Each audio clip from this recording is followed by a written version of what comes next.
Otestoval som rok a pol starý vybehaný olej po 27 000 km. Tento olej normálne je súci už na výmenu, ale tak ako som sľúbil v minulom videu a tiež z vlastnej zvedavosti som sa rozhodol, že tento olej proste otestujem na mojom stroji.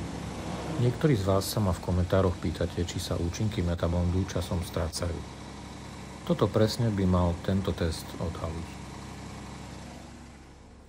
Tu ešte rýchly pohľad, že vlastne olej som menil na 420 000 km, takže plus minus 27 000 km má tento olej.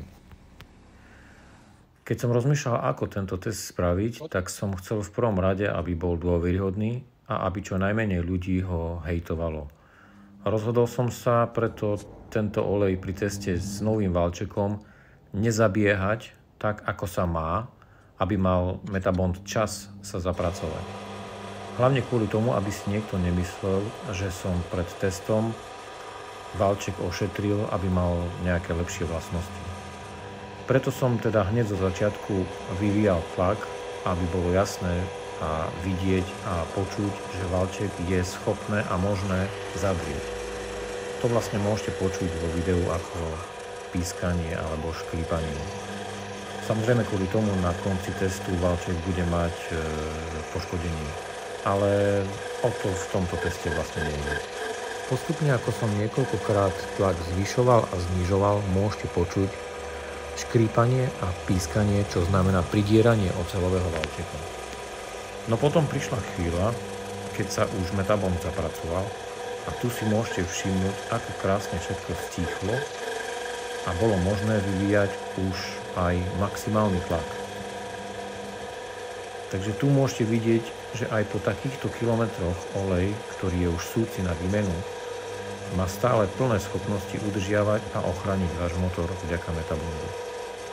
Niektorí určite budete namietať, že som blázon, že mením olej po 20 alebo 30 000 km, ale ja mám plnú dôveru v tento produkt a používam ho už vyše 25 rokov a mám s ním stovky tisíc kilometrov nabiahaných.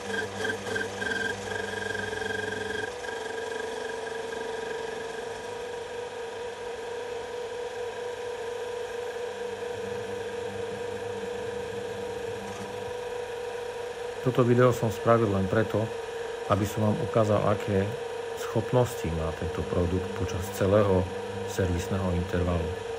Či už 10 000 alebo 30 000. Ďakujem pekne, že ste toto video dopozerali až do konca. Samozrejme budem rád, keď mi zanecháte nejaké postrehy alebo pripomienky v komentároch. A neskôr potom pridám na YouTube plnú nezostrihanú verziu tohto videa, keby niekto namietal, že sú tam strihy, aby sa to dalo pozrieť aj v plnej verzii.